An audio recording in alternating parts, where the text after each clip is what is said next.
I'm Lola Blanc. And I'm Megan Elizabeth. And we're the hosts of Trust Me, the podcast about cults, extreme belief, and the abuse of power. Now on podcast 1. We want to debunk the myth that people who join cults are uneducated, because anyone can be manipulated by a narcissist. And we should know we both have been. Join us every week as we explore the world of extreme belief, talk to survivors and experts, and share our own experiences with cults and the abuse of power. Get new episodes of Trust Me every Wednesday on Podcast 1 and anywhere you get your podcasts.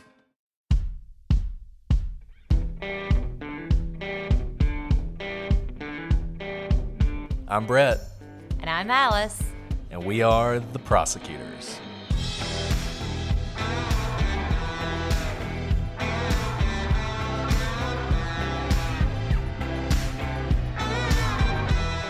Today on The Prosecutors, we continue our look at the Alec Murdaugh trial.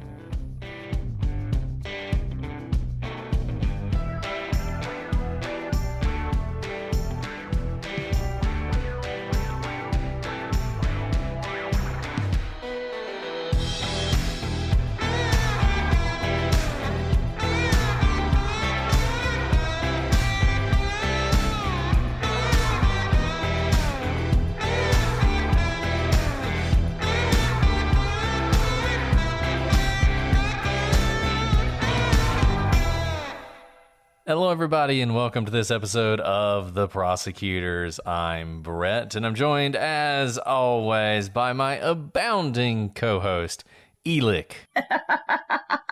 Oh, I like that, because it's so close to Alec. Alec and Alec. I know it is. Oh, I didn't know if you'd be insulted. No, I couldn't you see, like, the Murdaugh twins, Alec and Alec. Exactly. I love it. I love it, Brett. You know, I kind of doubted you on like episode 7. First of all, when we're recording this right now, we just released the first episode of the series. And I like how even though you knew we were going to record a 7th episode, you insisted on putting in the title that it was one of 6. Well, the problem is, as you may have noticed in the last episode, I forgot we'd recorded an episode. So I thought the last episode was episode 5. So I thought, well, maybe we can get it done in 6, which even that was silly. But I don't think we can get it done in 7. So, yeah, we're not going to get it done in 7 either. So I will retrofit that later. No, get it's one more out of fun whatever this we way. get to. You know, it's kind of like the pronunciation of Alec's name. We have no idea where we are. It's true. We really don't. We're just, and it's made all the worse because we're just recording in marathon fashion. Because yes, Alice, at this point at least, is still pregnant. She's been pregnant forever, guys. I mean, we're like 7 weeks into this, and she's still pregnant. It really does probably feel like for the rest of the world that I've been pregnant for like 38 months. But in reality, yes, we have recorded like banshees. I mean, I am so impressed with how this is on par with this time last year when we were getting ready for our massive trial and we were recording John Bonet back to back to back to back, which probably led to like a lot of trauma, by the way. Yes, exactly. I think back to John Bonet and I was like, why was that so emotionally draining? Oh, we talked about her autopsy like day after day after day after day, you know, on end. Well, and I'll say this, for those of you who are, you know, mad at me because I'm forcing Alice to record, it is Alice who has been forcing me to record. I just want to lay on the couch, and Alice is like, no, we must record more. This is actually So true. here we are. I've been forcing you to record because all you parents of newborns know, and Brett's also been a parent of a newborn. You know how it is. It's totally unpredictable. I could have the world's chillest baby and like recording will be no problem, or history will repeat itself, and because I'm not a chill person, my babies will not be chill, and recording is a little bit harder when you have a little guy who just really wants to hang out all the time. And look, I said I would record at 3 o'clock in the morning, so I just want to, I'm being flexible. Being flexible with Alice, because I get it. That would be really fun if, like, on a random, just like we would randomly do lives at 3 a.m. whenever I'm awake. There you go. All the folks in Australia would love that. And the people who always say it's too late when we do things, it would be great. Maybe we'll do that. Well, everyone, good idea, Alice. Thanks. Everyone on the Gallery Facebook fan page, which thank you guys for joining it. We love it. It's just such a fun group of people. All of you guys who are on Alice Baby Watch are probably like, stop the chit chat, get to the case, because we don't have much time, y'all. Yes, we should probably do that.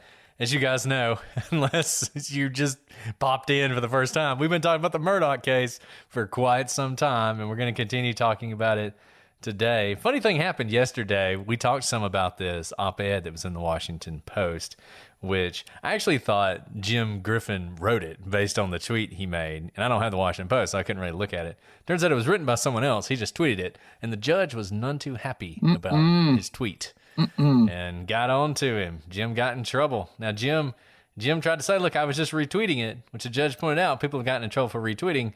I will note that Jim didn't retweet it. Jim clearly tweeted it. He chose to go to that article and send that tweet. He did not retweet somebody else, but he got in trouble for that a little bit. And he said he will not tweet anymore for the rest of the trial. And the judge seemed somewhat mollified by that, but was not happy. He said, I'm not a Twitter friend of yours. Ooh. Yeah. But he didn't throw him in jail or anything. So, and I'm looking at it right now. You're right. It's absolutely a tweet in the first instance. It is not a retweet. And he's been retweeted 442 times as of the time of this recording. But that is bold to do. I mean, when you have the jurors who are, admonished for not, to not get on Twitter, to not get on social media, and then you're here like tweeting. Not good. Not a good look. You should know that. And let me just say, I can't prove this. I have no inside information. The chances that someone just randomly published an op-ed, which he also called it an article in the Washington Post. It was not an article. It was an op-ed. That someone just randomly published an op-ed attacking the SLED investigation right as the prosecution was resting, and that Jim tweeted that was, in my humble opinion, not random. I've done crisis communications before. That was totally a setup. He knew that was coming, and I don't know, just the whole thing was kind of sleazy to me, but I guess he would say, my client's been tried the media for 2 years, I'm just pushing back. But that's not what he said. He said he was just retweeting it because it was an interesting article. I said, okay. An interesting article. No way that was written without his knowledge, if not even his planning. But that's not what we're here to talk about. It's okay. That's not what we're here to talk about. We are here That's not the worst thing that's happened. It's not the worst thing because, man, this case just has it all. I mean, there's going to be so many movies and documentaries about this case, and we are still trying to tell you the whole story. It's still not done yet. Yes. So we'll shut up and get moving. Let's talk about the close in this case. It's been talked about a lot. We've talked about it some in our podcast about what Alec was wearing that day and when he changed clothes and all that stuff. So the prosecution, they called in the housekeeper, Blanca Simpson, and she testified. And she had a few important things for the prosecution that she kind of laid out. First, she said that Alec wanted both Maggie and Paul home that evening. This is obviously important. Paul was not staying at the house every night. He was kind of all over the place.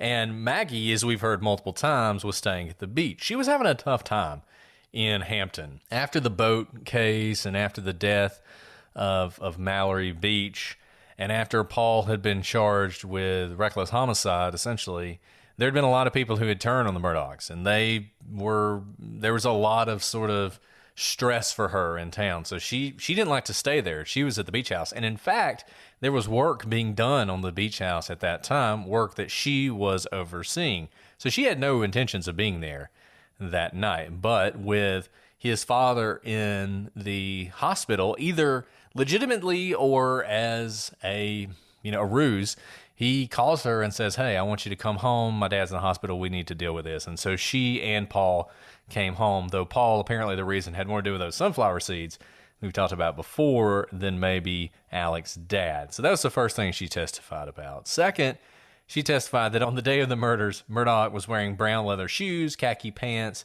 and a seafoam polo shirt. This was essentially what he was wearing in the video from earlier in the day shown by the prosecution. This is that video of him near the tree, and he's got on what looked like basically what he was wearing to work, but he's still wearing them even though they're out looking at this tree, and this is the video with him and Paul in it. And this is one of those things that what exactly he was wearing, what brand of shirt it was.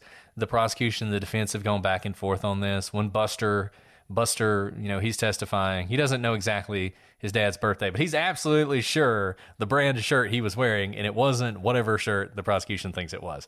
And I don't actually know how important this is. What is important, though, is what he's wearing that day. Number one, he's not wearing later. And number two, Blanca, she never saw that again. She did wash a pair of khaki pants the next morning, but she never saw the loafers again, and she never saw the shirt again. And this is the lady who did the laundry, so she knew the clothes.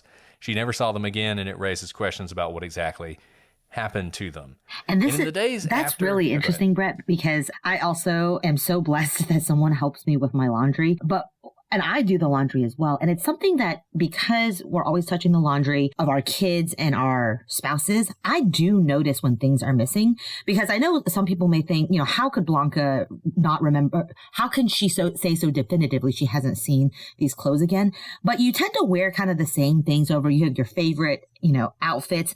And when that's your job to clean and to fold, I know that I know like all my kids' clothes, because they're the ones that they reach for a lot, obviously get dirty a lot more often than adults do. But I notice when like their favorite shirt is missing, like my son is always wearing a red polo.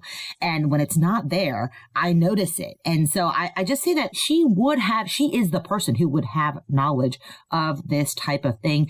And it's noteworthy as well, because leather shoes are expensive, and maybe you'd, get rid of a polo shirt or something, but leather loafers, less so, something that are dispensable. You usually have like your favorite pairs you wear all the time. And she also remembered something that happened that day that sort of cemented in her mind what he was wearing.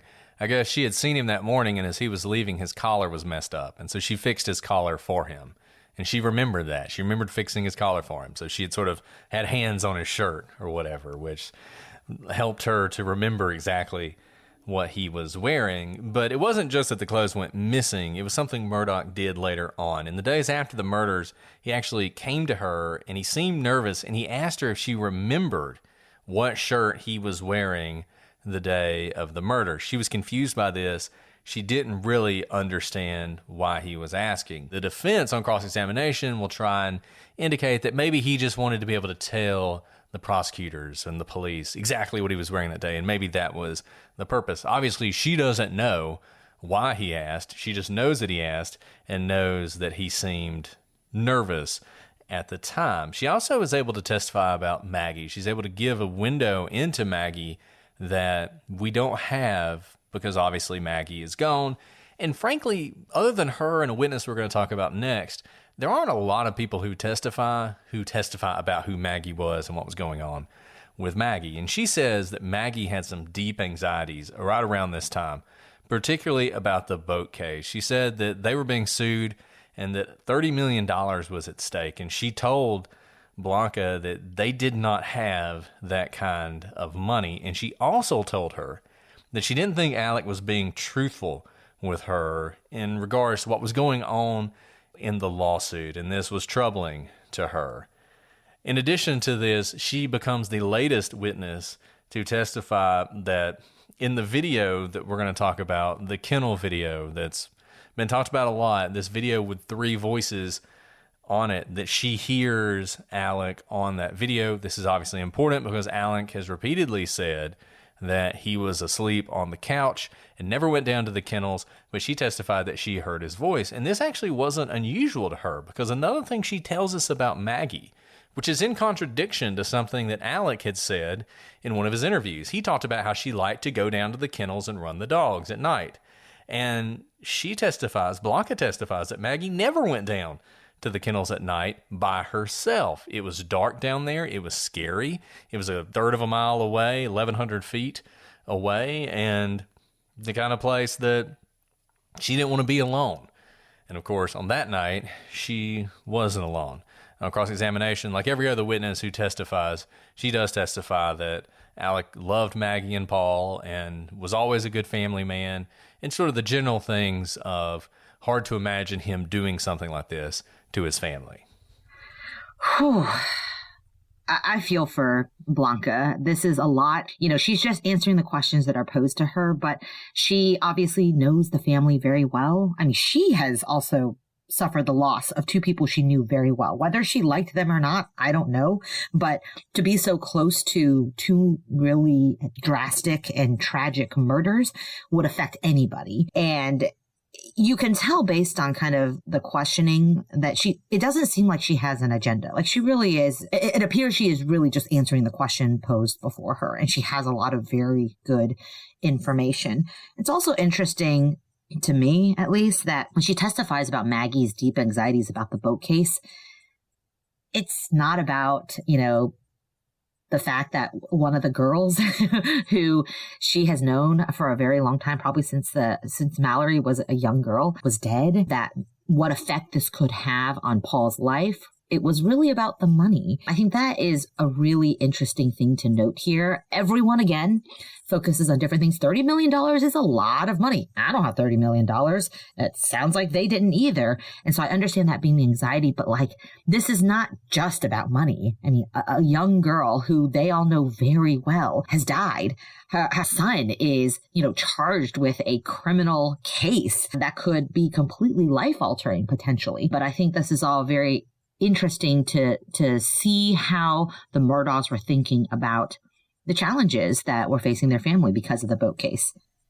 And I'll say this case, the prosecution's done a lot to try and humanize Paul and Maggie, which you're going to do in every case. Obviously, neither Paul nor Maggie deserved what happened to them, and it's a terrible tragedy. But just like every victim, they weren't perfect. And in some ways, they might have been less perfect than most victims. This from Maggie is kind of in keeping with things that you see when you look at the history of the Murdaughs. This is what she's concerned about. The family was really not that concerned about Paul's criminal charges, it seems. It seems like they really felt like he was going to beat those charges, probably in part because of the work they had done early on to make sure that the evidence in the boat case was tainted and it was going to be hard to prove beyond a reasonable doubt that Paul was involved. The civil case is going to be a lot harder. I mean, they're behind an 8-ball on that because of everything that goes into a civil case, the lower burden, and the fact that it was their boat and Paul was very drunk, and it's going to be hard to get out of liability there. So I think she was much more concerned they were going to lose that case than she was about the criminal case. Indeed. Talking about humanizing Maggie's sister, Marian Proctor, also testifies. Marian is Maggie's older sister, and Maggie had told her that Alec wanted her to come home that day. And she thought they were going to go visit his father and or mother. Father, because of course he had just been admitted to the hospital. Mom, because she had dementia. Now, this is interesting since Alec didn't try and take Maggie with him when he left to go visit his mother that night. Alec had told her that Paul would be there as well. And strangely, Maggie didn't really want to go back to Moselle. Remember, she was at the beach, but it was Marian who encouraged her to go. Marian also testified that Alec spoke to her about the murders. And she had asked, which I think any family member would probably ask, do you think who did this? Do you think they suffered? And Alec actually said to Marian, whoever had committed these murders must have thought about it for a long time. Marian didn't have any basis to know why Alec would say that. Alec didn't explain why he thought that. And something else that Marian testified as to what Alec said, by the way, real quick sidebar, you guys have asked about hearsay. Even though Marian is talking about what Alec told her outside of court, it can come in because it is a party opponent admission. Alec is on trial here. He's a party opponent. So anything he says comes in. It is not hearsay. And that's why she's able to talk about what Alec said. So Alec told Maggie and Marian's mother that he had taken a nap the night of the murders and that he had never gone to the kennels, which obviously at this point in the trial, we know is not true. Obviously, Alec was heard in that video, and so far the defense has not rebutted the fact that it's Alec's voice down at the kennels right before the murders. Marian also testified that Alec was very intent on clearing Paul's name in the boat case. In fact, he told Marian that this was his number one goal, to clear Paul's name, which really stuck with Marian because she thought it strange that, his number one goal was to clear Paul's name when Marian and probably the rest of the family's number one goal was to find out who killed Maggie and Paul. in Marian's point of view, who the heck cares about the boat case? The boat case is over because Paul is gone. Someone has brutally murdered him, and we want to know who it is, and we're afraid for the rest of the family. What about Buster? What about Alec? Whoever the psychopath is who killed Marian's sister and nephew might come back for more of the Murdaugh family. But Marian testified that Alec never seemed scared and afraid of the people out there who had killed his family. He also told her that neither Maggie nor Paul suffered. We've heard a lot about the gruesome state of Maggie and Paul's bodies and what led to their deaths. It's just not true that they didn't suffer. They didn't die upon the first shot. They attempted to run away or crawl away, and it was very close range, devastating shots that ultimately killed them. And so for Alec to say that they didn't suffer is simply not true. Now, you might be able to say, if you're an advocate for that, he's just trying to comfort Marian. What good is it to tell her that they suffered? Might as well just think that they peacefully died and didn't see it coming. But that's still a strange thing to say in this circumstance. And Marian's one of those witnesses who, relatively short witness, much shorter than some of the police officers and experts you've heard, but really packs a punch because she makes some points that are really powerful. The fact that just conclusively showing that neither Maggie nor Paul were going to be there that night if it weren't for Alec, and if he hadn't been so insistent that they be there.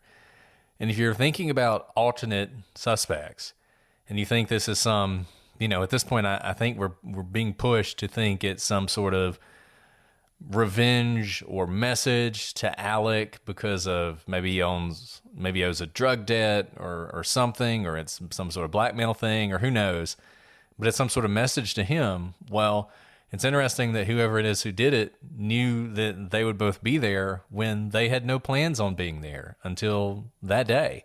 And really the middle of the day, they decided to go down there. And that makes it really hard to think this was a planned attack by someone else. The other thing is Alec is telling her this same lie that he's told other people, that he was never at the kennels, that he was sleeping on the couch.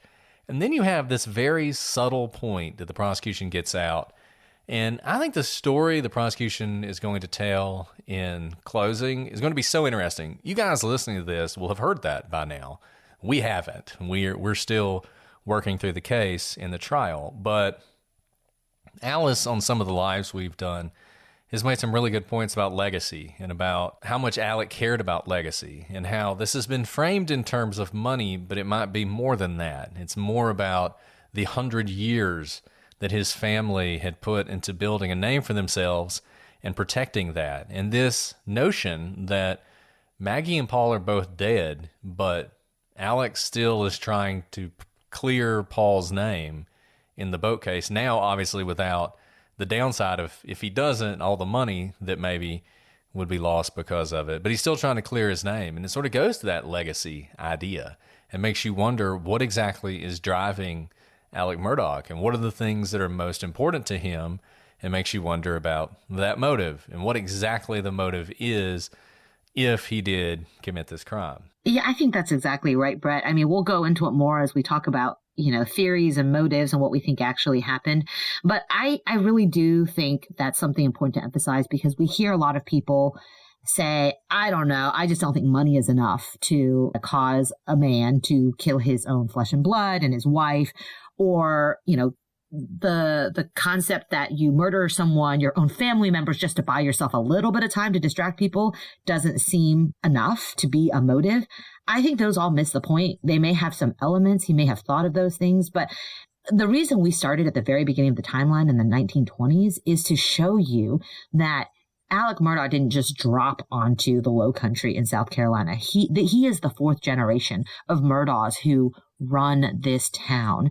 There is a lot of pressure of being a Murdaugh. There's a lot of privileges that come with it, but there's also a lot of pressure. And, we'll talk more about basically, whether he was helping or hurting his family legacy, but that is no small thing. And especially in these kind of family dynasties, honor and family is everything. And that's why you kind of have these inner corruptions. And that's why you have his father, Randy Murdaugh, coming to the hospital after his grandson almost died in a boat crash to make sure that the legal case goes well, instead of being a grandfather and checking on the health of his grandson. It's because the protection of the family name is paramount. It is the very identity of who these people are. It's not just money. It's not just power. It is truly the id of the Murdaughs. So one place you would think there would be some powerful evidence for the prosecution, but it's really kind of is the blood. So SLED did a lot of testing for blood, and they tested a lot of different things for blood. They did find a presumptive positive for blood on the steering wheel of Alec's Suburban. But this is one of those things that it might be powerful were it not for the fact that he had gotten back in that car after he supposedly checked the bodies of Paul and Maggie. There was also a presumptive positive on his shirt and shorts, but once again, same problem. If he's checking Paul and Maggie with these clothes, there's going to be blood on them.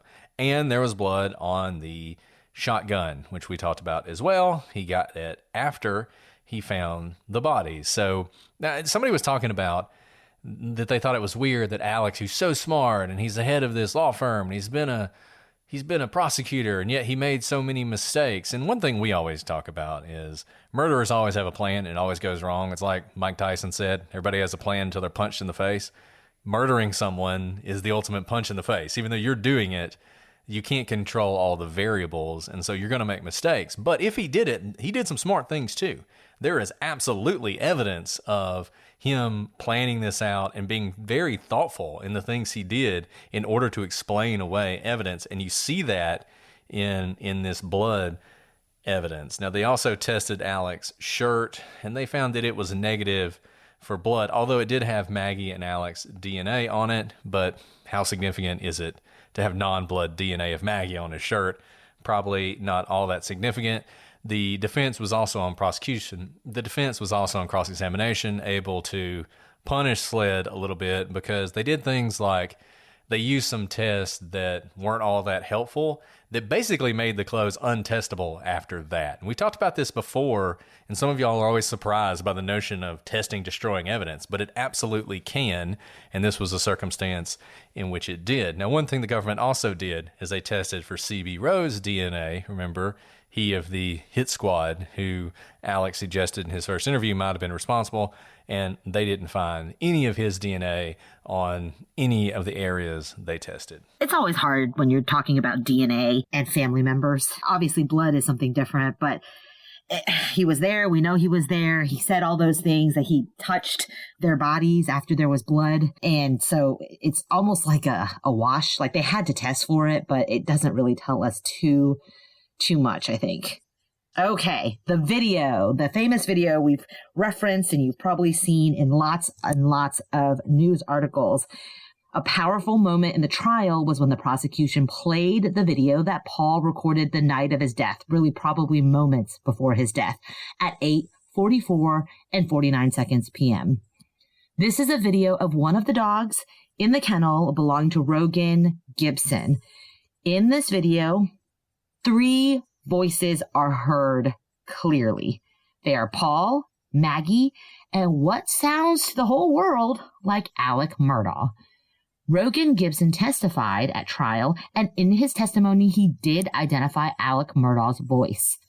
He told investigators he was 99% sure it was Alec's voice in an earlier phone call he'd had with Paul. On the stand, Rogan said that he was 100% sure that the voice on the video was Alex. Notably, though, on cross-examination, this is not challenged, which I think is really interesting. Even though there's not much of a difference between 99% and 100% generally, that 1% could potentially be reasonable doubt, right? There is a chance, there's a 1% chance you're wrong. Now, if you're going to quantify what reasonable doubt is, I do not think 99% that's much higher than reasonable doubt if we're going to percentile it. But you would think they would dig into what makes you so sure now. That removes all doubt. Previously, you left room for some doubt because you couldn't have known. You didn't see anything, did you? What's changed now? Is it because you have some vendetta for this man?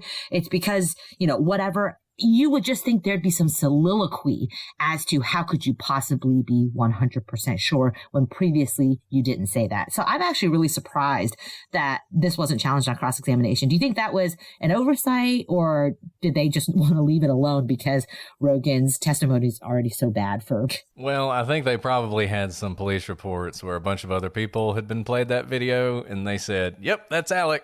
And I think at some point they just had to decide, we can't fight this. Like, even though our client lied to many, many people about never being down there, it is just so clear that it was him that if we fight too hard, we're going to lose on it. And this is why I just wonder if he's going to testify, because I feel like this is such an important point, and it's a point that the prosecution has hammered over and over and over again, that he lied about where he was and he lied about being at the kennels. I think Alec Murdaugh cannot be acquitted unless he gets on the stand and explains why he was there and what happened immediately afterwards. He has to tell that story. And I think that's another reason there's no point in challenging it, because at some point he's going to admit it, or the defense is going to admit it in closing and try to explain it away in some way. But I think the only person who can do it is Alec. And if he doesn't do it, I'm sorry. To me, the fact that he said he was asleep on the couch and in fact he was down there at the kennels right before they were killed, to me, there is no reasonable doubt. He's going to have to create some. I am convinced. When you hear that video, I am convinced. So now I need to hear something to make me less convinced. So he needs to testify. He needs to explain why. And if he doesn't, I think there's going to be a lot of jurors who are going to vote to convict. And when they're asked why afterwards, they're going to say, because he said he wasn't at the kennels where the murders were committed, and I heard his voice, he was there. Yeah, that is a hard fact to get over. And I hope, if it's never rebutted, I really hope the prosecution hammers on it, because it is just so hard to work your way around that, especially when they're just not even challenging it at all. Not just with Rogan, with really any of these cross-examinations of people identifying Alec's voice in the video. Now, like Brett has already pointed out, this is entirely inconsistent with what Alec has told law enforcement. Remember, he had said he fell asleep on the couch, never saw Maggie or Paul again. He never explains later on why that may not be the case. And he tells not only law enforcement that, but he tells other people, like Marian's parents, Marian and Maggie's mom. Other witnesses heard him say that he never saw Maggie or Paul again that night after dinner, the very, very quick dinner. And here's what's really interesting. Obviously, the camera is often trained on Alec during trial because people, love reality TV and want to see how he reacts. Rogan testifies on the stand that he heard Alec on the video in front of Alec. Like, he is right there. The courtroom is not that big. And the camera is right on Alec's face, and he seemed completely unfazed. Like, not even blinking his eye. Sometimes people have bad poker faces. They'll shake their head no, a silently mouth no, or something like that. If a witness is saying something that they disagree with, there's no gotcha moment. He literally is just like, okay, it could have been just another day for him.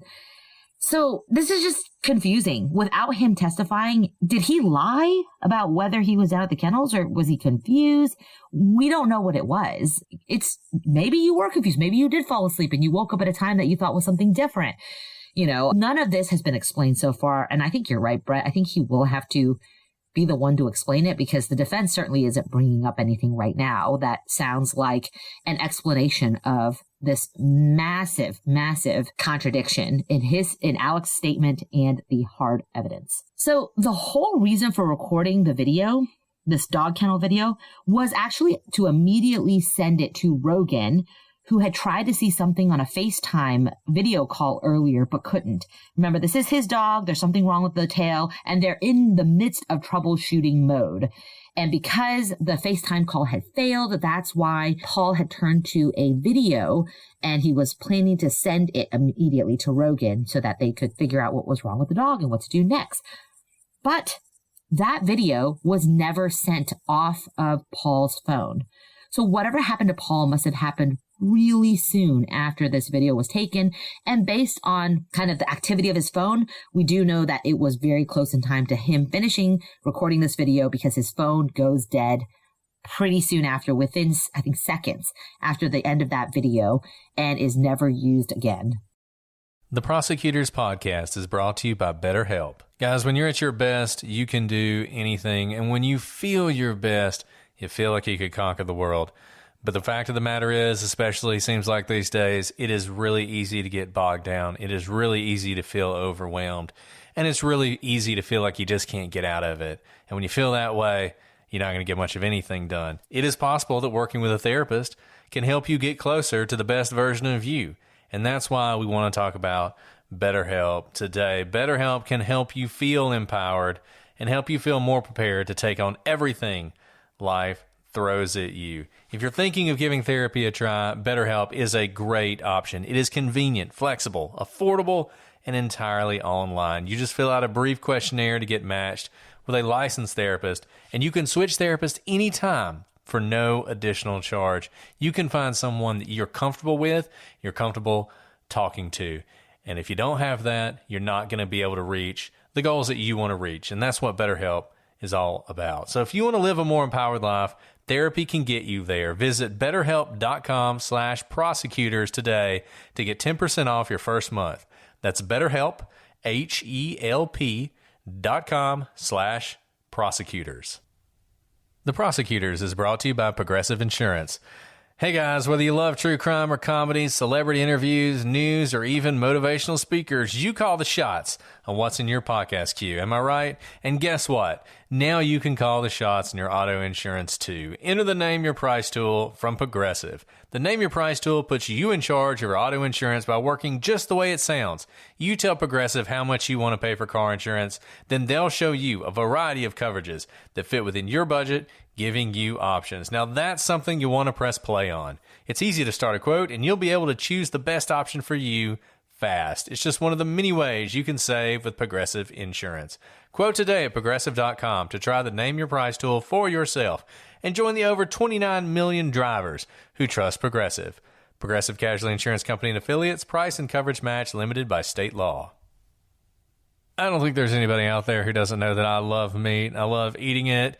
One of the reasons I love the keto diet is because you get to eat as much meat as you want. But I got to tell you, these days, with inflation the way it is getting hard to find high-quality meat at a price you want to pay. Enter Butcher Box, one of our favorite sponsors on The Prosecutors. With Butcher Box, you can easily find high-quality meat and seafood you can trust. It's like having a butcher at your fingertips. We're talking 100% grass-fed beef, free-range organic chicken, pork raised crate-free, and wild-caught seafood. And it is the ultimate inconvenience. It's delivered right to your doorstep, free shipping always, and it's curated to customized box plans. Recently, my wife and I were trying to decide what to eat, and we had a rack of ribs in the freezer from Butcher Box. We pulled it out. We got the grill just right. We cooked them for a couple hours, and they were delicious.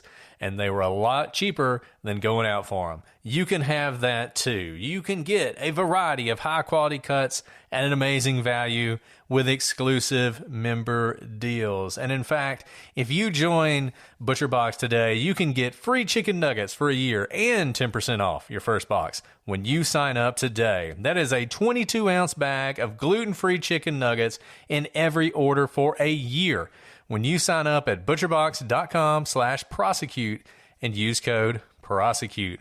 What are you waiting for? Claim this deal at butcherbox.com/prosecute and use code prosecute.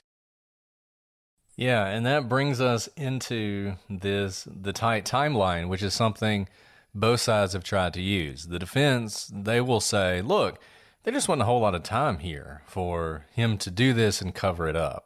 And that's sort of one of their arguments they use.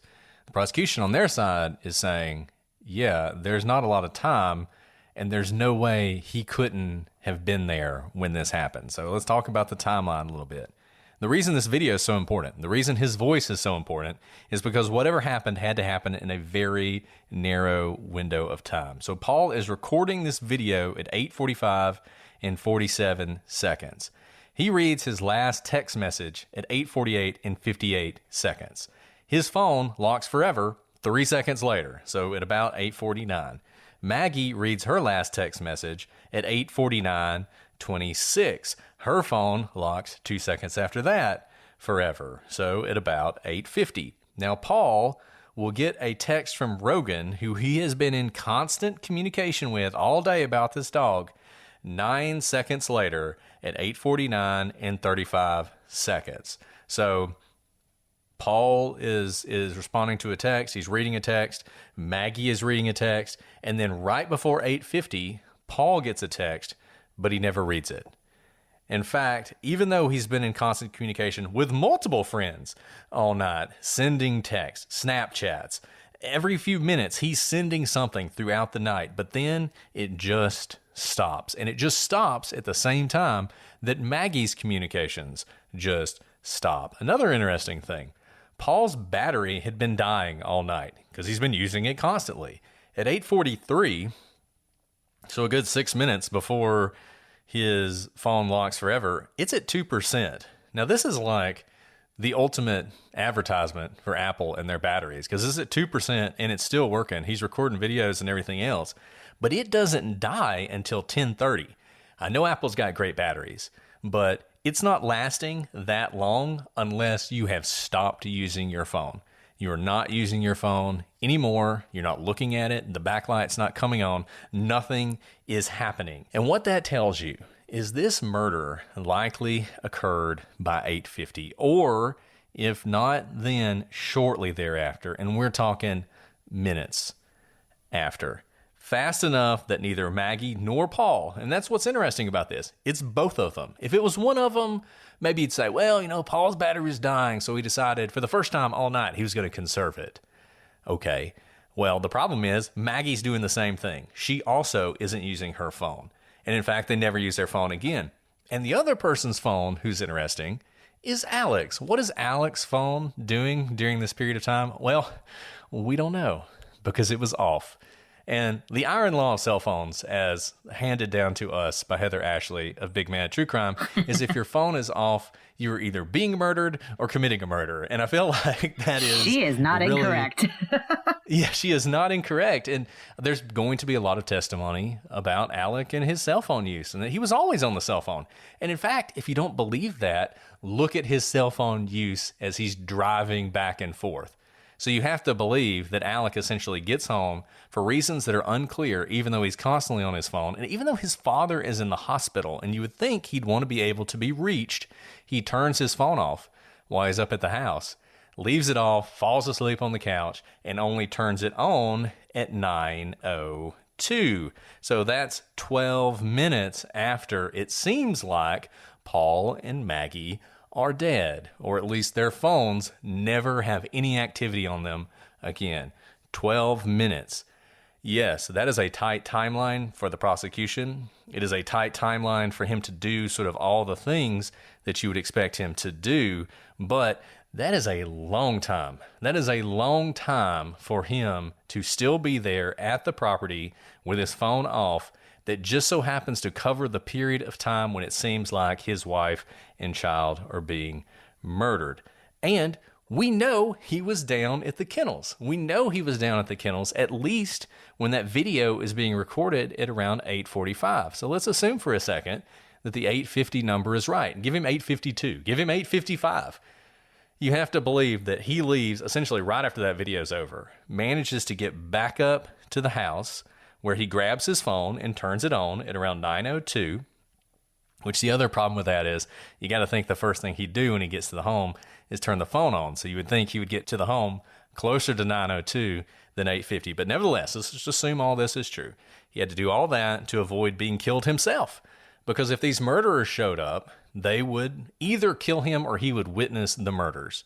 So you either have to believe he got up there and avoided the murders, or he in fact knew about these murders and just never said anything because somehow he survived them, maybe because he was being, blackmailed by the cartel that we were talking about.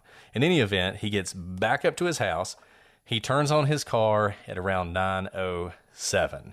And once again, this is nearly 20 minutes after Paul and Maggie used their phones for the last time. And in that 20 minutes, they're receiving multiple text messages and phone calls from other people, including Alec Murdaugh. He is making it even worse. You know, it's funny because he's creating an alibi for himself on the one hand, because he's calling his wife and child. But the other thing he's doing is confirming their time of death, because when he calls them and texts them, they don't answer and they don't respond. So the idea that they were killed sometime after he left the house, it just falls flat. It just doesn't make any sense. They were dead while he was still on that property, whether he did it or not. And it is basically impossible to believe anything else is true, which means the shooting would have happened while he was there. And yet he heard no gunshots. The defense is going to try and deal with this later on with an expert who I found completely unbelievable. We'll talk about him when we get to him. But recall, these are a lot of gunshots from very powerful weapons in a place where you would expect sound to carry. This is only about 1,100 feet away from the house. All these gunshots would have been made, and yet he hears nothing. He sees no other vehicles. He sees no headlights traveling down the road. All you have is this vague thing he tells the police where he thought maybe he heard a car pulling up, but he didn't see a car, and he doesn't see any headlights, even though it's pitch black out at night. Somehow, he is completely oblivious to the bloodbath that is happening within walking distance from his home. You know what's really chilling for me about his cell phone being off, not just for 10, 15, 20 minutes, his phone's off for about an hour, Brett, is that he's clearly down at the kennels, meaning his phone's already off at 8:44 when the video is being made. And he's talking on it.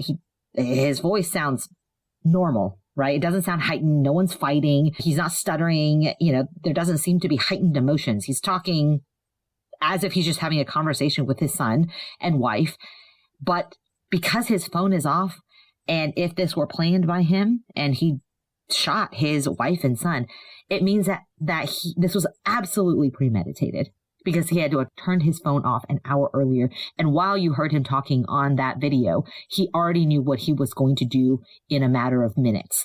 And that's just so chilling to me, because this was not a situation where he tried to backtrack and erase data on his phone or smash his phone or something like that. His phone was off well before they were murdered. And I don't know, that fact just really punches me in the gut, because this is not a heat of the moment situation. Yeah, and you hear Maggie and Paul on that video, and they're having a good time too. They're talking about the dog running around with a chicken in his mouth. Everyone is completely oblivious to what is coming, other than, if he did this, Alec. And you're 100% right. Like, he planned on killing them or someone when he went down to those kennels, and that's why he turned his phone off. That's why he left it at the house. And he's waiting for something, either the perfect moment, little unclear what, but at some point he strikes and kills them, and then comes back up to the house and does whatever he needs to do in that very limited amount of time when he's up there. And then he starts heading to his mother's to create an alibi. That is essentially the prosecution's argument about what's going on here. And you can see some of this in the calls themselves. So Alec calls Maggie at 9:05:15, and he lets it ring for about 15 seconds. Then there's another call at 9:06:14, and this call lasts only 3 seconds. At around the same time, Maggie's phone orientation changes, indicating that someone picked it up. Later, the prosecution will say that Alec has deleted these calls from his phone, and they don't appear on the cell phone extraction they did from his phone. Maggie's phone will eventually be found off the side of the road after a family member uses Find My iPhone to locate it. Why this happens, why the phone is taken away, why it's thrown out on the side of the road, where frankly it probably never would have been found were it not for this thing they were able to do, is a little unclear. It's also unclear why Alec called Maggie. As I said, it also indicates that she's dead at that point because she's not answering the call. The innocuous answer is trying to get a hold of her, though the 3-second call is strange.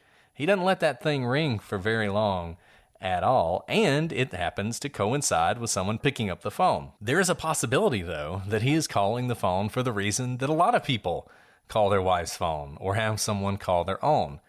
They're looking for it, and when you call the phone, it lights up, it rings, or whatever, and you can find it. The fact that the phone has been taken and thrown away means that for some reason, he or whoever did this thought there was something on that phone that was problematic. Irony is it was actually Paul's phone that was problematic, but they took this phone. One possibility here, people talk about this video and whether or not he knew about the video, and it's unclear whether he knew about the video. We know at some point he picks up Paul's phone. We know that because he says he did. Imagine he did it around the time of the murders. Maybe he sees there's only 1% battery or 2% battery. And maybe in that moment he thinks, well, there's no way he was using his phone to take that video. He was probably using Maggie's. And maybe that's why he takes Maggie's phone to get rid of it, because he thinks the incriminating video that may or may not have his voice on it might have been from Maggie's phone. That's pure speculation. It's hard to say exactly what's going on around here or why these calls are happening or why they're so short. But to me, it's a pretty believable timeline for him looking for the phone, and that's why he's calling it. And here's what's so strange. If that video is correct and it is Alec's voice, and again, so far there is no contradiction that it's his voice on the video around 8:49, and he's trying to reach Maggie just minutes after that, he was just with Maggie. He knows where she was. Let's say he got back in his car and went back up to the house and is about to go visit his mother with dementia. Because Maggie is newly back in town, you would think that he'd want her to go with him, or instead of calling her 3 times, why not just drive the car on his way out of the property by the kennels to say, hey, Maggie, what I was trying to tell you when I was calling you is X, Y, and Z. Cake is in the fridge. I'm going to see my mom. Come with me. What have you. It's not like he doesn't know where she is. He was just with her based on that video minutes before. So if he can't reach her after a few calls, you would think he'd do something as simple as just swing by the kennels, which could be on his way out, to tell her whatever he was trying to tell her before he left. Right. And it's so funny. This video is so damning for him. And I was talking about this with my wife today, and without the video, he might well get off. His story might well work, but all of this, the text messages, the phone calls, the expert who testified about the gunshots and when you can hear gunshots, it's all premised on the idea that he's sleeping on the couch with the television on. And so he hasn't seen them. So he hasn't had an opportunity to tell them where he's going. And so he needs to call them. But in the real world, Alice is 100% right. If he was down there by the kennels, he would have said, hey, I'm going to go grab my phone and go see my mom. Do you guys want to come? Okay, cool. I'll see y'all later. Jump in the golf cart or the gator or the four-wheeler of one of the many ways he had to get up and down from the kennels to the house, ride up to the house, grab his phone, maybe even change clothes, jump in his car, and drive off. There would have been no need to call his wife, who he had literally been with a few minutes before, and tell her why he was leaving. He would have told her that when he left Paul and Maggie at the kennels. So the whole thing is just absurd. I mean, his whole story is absurd, and it's made absurd because of this video. But I do think what you said resonates a lot with me. The 3-second call is not to leave a voicemail, but rather when you're looking for a phone. I do this all the time. When my phone falls, between the couch cushions, my husband will call my phone for just a couple seconds so that we can hear it, see where it is. Orientation changes if you're picking it up in order to find it. But I don't know. I'm still a little bit stuck on why he or the killer would get rid of Maggie's phone, but not also Paul's. The 1% perhaps, but you've got to know that there's a lot of data on it before the phone dies. Clearly no additional data is going to be coming on the phone now that Paul's dead, but it's still a treasure trove of information. And also where it was dropped is likely going to be found because it's still on the property. It's not like it's, over a gully into another property or onto public lands. So I'm not exactly sure. Maybe it was out of panic, but it wasn't a very good disposing of potentially very key evidence. And look, there's another possibility. I mean, just thinking of possibilities about why you would do that. And it honestly really seems much more likely that Alec would want to get rid of those phones than some random killer. But another possibility, he shoots them both. He has to be fast about this because he needs to get his clothes changed and he needs to get out of there as soon as possible because he wants the timeline to be as tight as possible so that it seems like his alibi works better. Maybe he runs up to Paul, reaches into his pockets, and doesn't find the cell phone because he doesn't realize it's in his back pockets. I don't keep my cell phone in my back pocket. I wouldn't normally do that because I wouldn't want to sit on it. And maybe just in the rush and in the dark and in all the adrenaline, he feels in his pockets, he doesn't find anything and for some reason thinks he didn't have his phone. And then he runs over and he finds Maggie's phone and he thinks, I bet this is the phone they were using when they recorded. And then he leaves.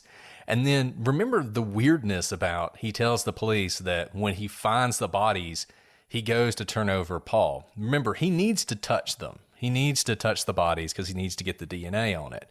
So imagine he does that to get the DNA, to get the blood he needs. And when he does, there's Paul's cell phone. And he pulls it out of the back pocket like he says he does. He says, I pulled it out and then I thought better of it and I put it back down.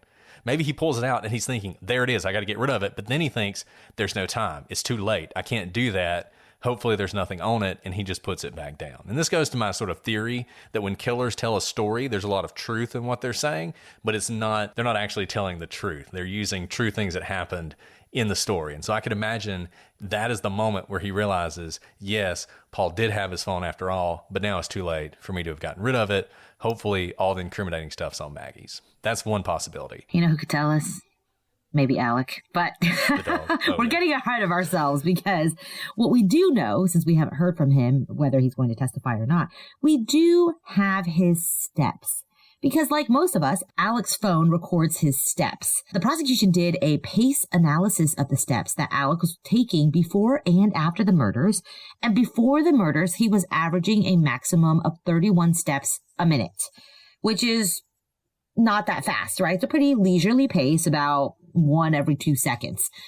At 9:02, when he supposedly woke up from his nap, till 9:06 when he turned on his car, he was averaging about 70 steps a minute. So he was walking more than twice as fast in that 4-minute span than he had before. Remember, we talked a lot about this, that it's not the point in time that matters, it's the comparison. Because maybe he's just a fast walker. He walks fast all the time. But that's not the case based on his own metrics. He was basically sauntering around, and then for 4 minutes, he was frenzied. He was moving at twice the speed he was before. Remember what we talked about? If you want a tight timeline, you got to move fast. You got to hustle to change your clothes. You got to hustle to get back up to the house, to get rid of a phone if that's what you need, to get into the car so you can drive at a very high speed limit to get to his mom's house where he's going to stay for a shorter amount of time than he tells the caretaker he's going to. Everything is to rush the timeline so that it appears there's more time that passes by than actually has passed by. And this is another place, that 20 seconds that he took when he found them, because we heard so much from the defense that, well, the reason it only took 20 seconds between when he found them when he called 911 is because he's rushing around then, because he's found them dead. And yet, they also measure his steps when he supposedly found the bodies. And even then, he only gets up to 61 steps per minute.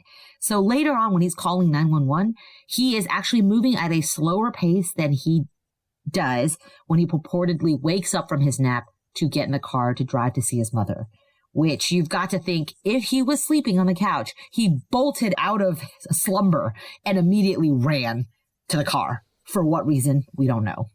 His mom was already asleep. This is another one of those.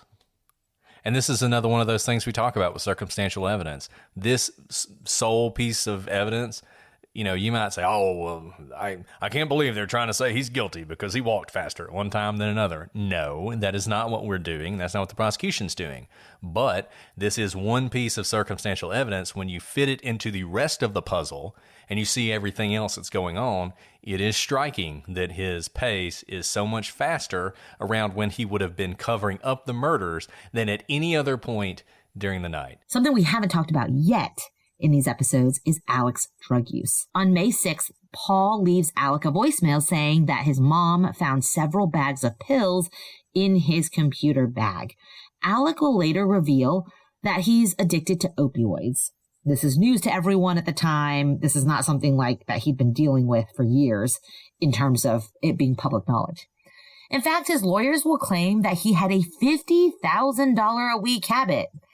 That is a lot of money on drugs, like a lot of money on drugs. We'll talk more about that in a second, but Brett and I prosecute drug trafficking cases, like by cartels, and $50,000 a week would be typical for like a massive drug trafficker to move that much around. But I don't think I've ever prosecuted a case where the personal use was at the $50,000 a week habit level.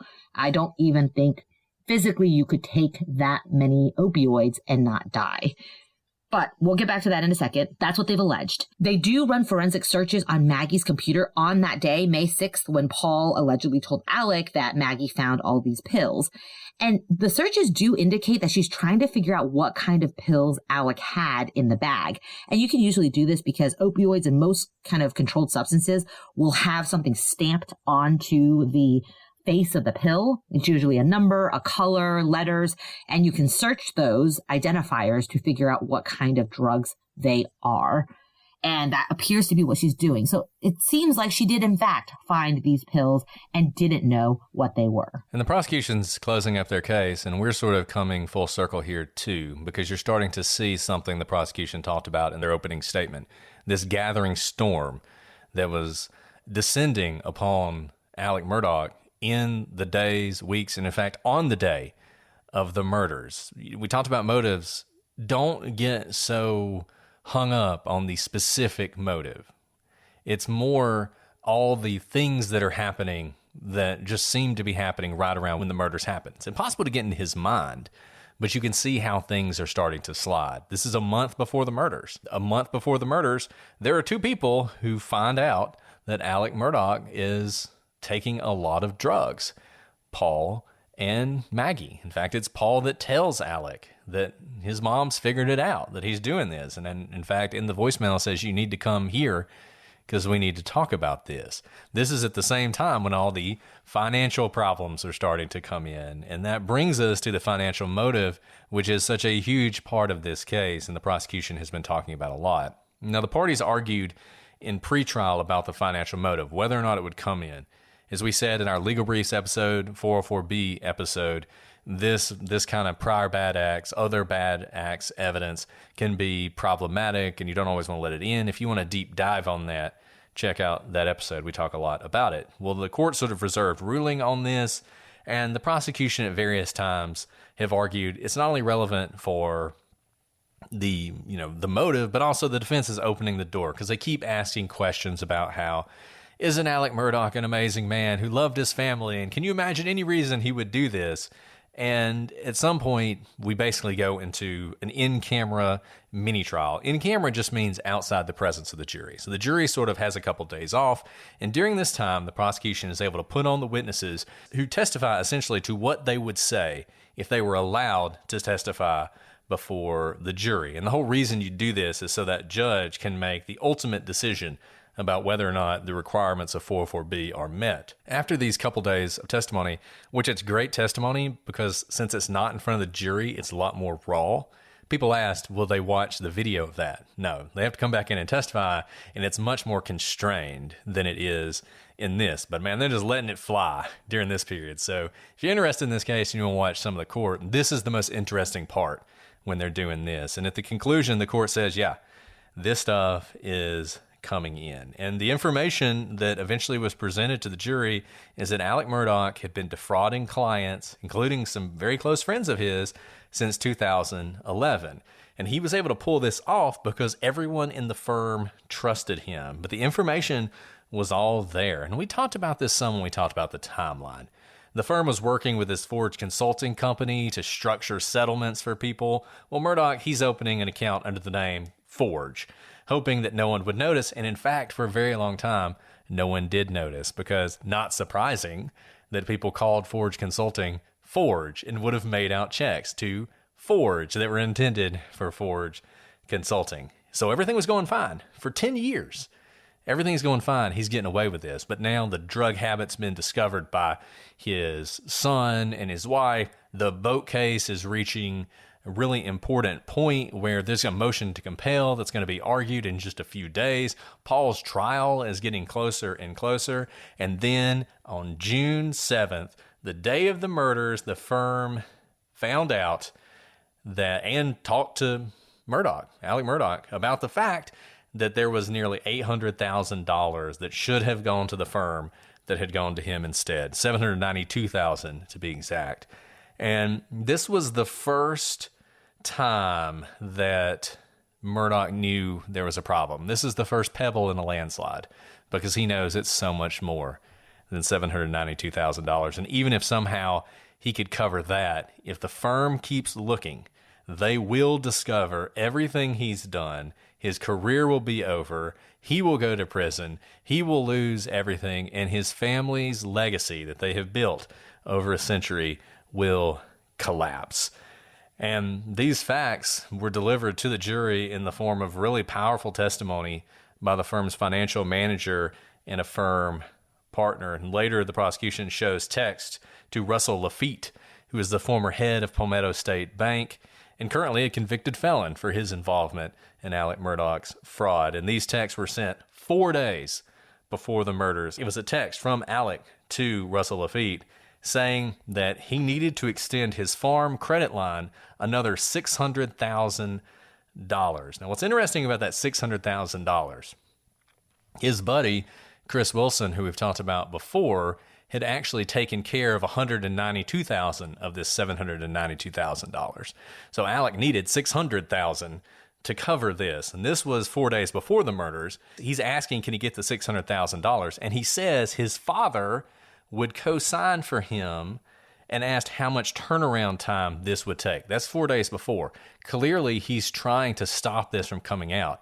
But then, 4 days later, not only does the firm discover it, but his father, who was going to co-sign for him, who was backing him up on loans, suddenly he's in the hospital and he is facing a terminal diagnosis. And you can just imagine that the entire world is collapsing on Alec Murdaugh on that day. And wouldn't you know it, that just so happens to be the day that his wife and son were murdered. Brett, when you put it all together like that, I don't understand people who say that the financial information and what was happening to him in the days leading up to the murder was not incredibly stressful. I have immense stress hearing about how the house of cards is crumbling around him, and it doesn't have to do with my own life.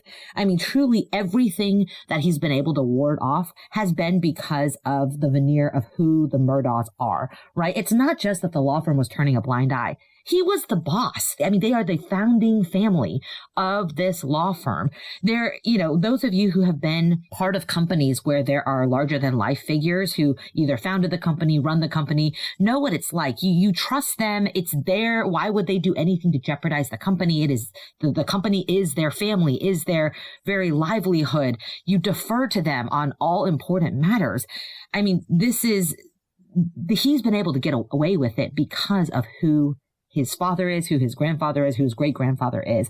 And all of that is getting wiped away in a matter of days. And it's actually quite amazing how quickly it all falls apart. And there's a reason the prosecution closes on this information. They bring it all back around. It's been a slow trial at times. At times it's felt like the prosecution was never going to get to the point, but we knew they would. And we knew they would do it at about this time, right as they're getting ready to close their case. And they're dropping all this on the jury to really leave an impression. And then they're going to come back in closing and you're going to hear the same story again. And they're going to tell the story again. And Alice is right. Those of you who follow true crime, it is strange. There are so many people who'd rather kill their family than embarrass them. There are so many people who'd rather kill their wives than admit something terrible to them. And it always blows my mind that there are people like that, but you see it again and again. And sometimes these sort of financial collapses lead to exactly these kind of murders. So whether you buy this or not, it isn't rare and it happens a lot. Whether it happened in this case is obviously a decision the jury is going to have to make. But when you combine all of this stuff together, this is why I love circumstantial cases, because each little piece may not convince you. This alone may not convince you. But combine this with him lying about where he was. Combine this with the tight timeline. Combine this with, the steps increasing or the missing clothes or the fact that he's the reason they were there at the family. All the little things. It comes together and it forms a pretty strong picture. At the end of the prosecution's case, the defense does what it always does. It's a requirement. Everybody does it. Move to dismiss the charges and grant a judgment of acquittal because the prosecution has failed to meet their burden. That was obviously denied in this case, and we're going to move forward to the defense's side of things. And we've said before, the defense doesn't have to say a single thing. The defense could say, we're not calling any witnesses, we rest, prosecution hadn't done its job. They are in a position, I think, and I think they recognize this, when the prosecution closed its case, they had to put on a case, and they were going to attempt to tell their story and start to chip away this story the prosecution has told and undermine what seems like really solid, damning evidence. They're going to try and tell the other side, the side that shows that, in fact, this is a terrible set of coincidences that came together for Alec Murdaugh. Yes, his life was falling apart, and then it got even worse when someone murdered his family. And they're going to attempt to do that, and we're going to talk about that more in the next episode or two, depending on how long the defense goes and if Alec Murdaugh ends up testifying in his own defense. Woo! That was a lot, Brett. I can't believe we made it through all that. I know. It was a lot. And we're not done, Alice. There's more done. Murdaugh trial to come. But we're done for today, so that means it's time for you guys to let us know what you think at Prosecutors Pod. prosecutorspodcast at Gmail. Actually, no, that's not our email. prosecutorspod@gmail.com. Hello on YouTube. Leave your comments there. Give us that thumbs up. Subscribe. Do all the things that people tell you to do when they're talking to you from their podcast. Leave a 5-star review on Apple. Remember, if you leave a comment or a question, we will answer it in the podcast. And if you send us a screenshot, we'll make sure you can take part in our next live episode. Well, Alice, is there anything else you want to share before we sign off?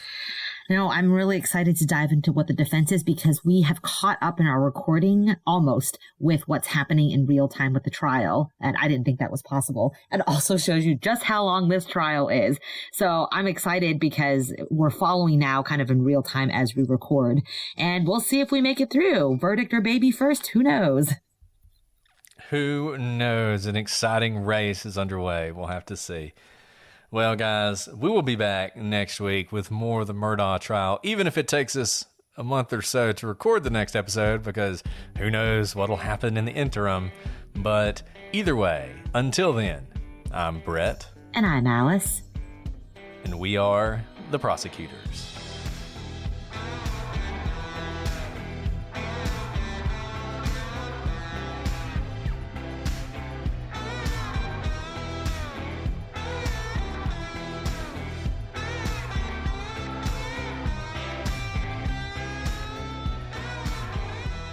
Baby's the baby's name is not It's Brittany. not Brittany. Guys. Oh I my know God. I'm convincing, but come did on.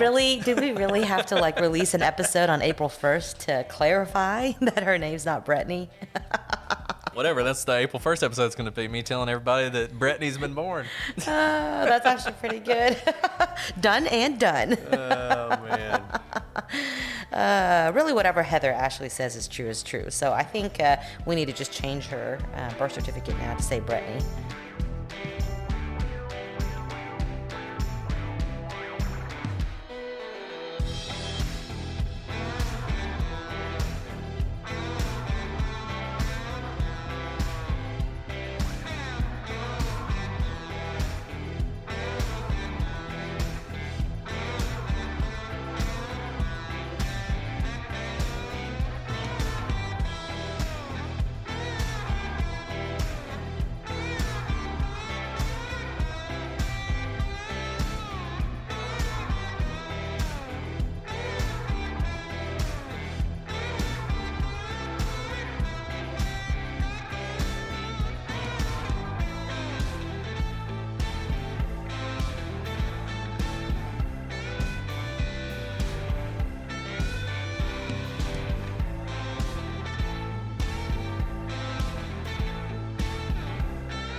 Brittany, Heather Ashley, Alice Jr.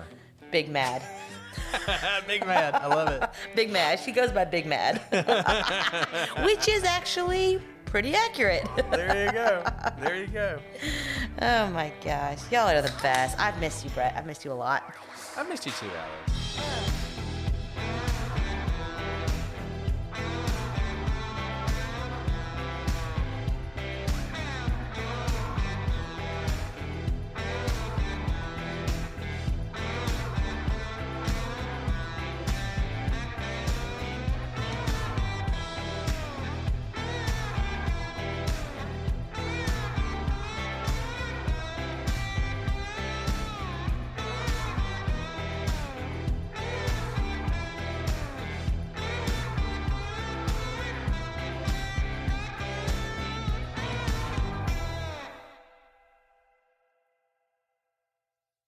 All month long on Pluto TV, stream the biggest Tyler Perry movies free. Watch your favorites like Medea's Witness Protection and Medea's Big Happy Family. Join Tyler Perry as he goes on a couples retreat with Sharon Leal in Why Did I Get Married? Or Idris Elba and Gabrielle Union in the Tyler Perry directed film Daddy's Little Girls. Plus, Pluto TV has hundreds of channels with thousands more movies and TV shows available on live and on demand. Download the free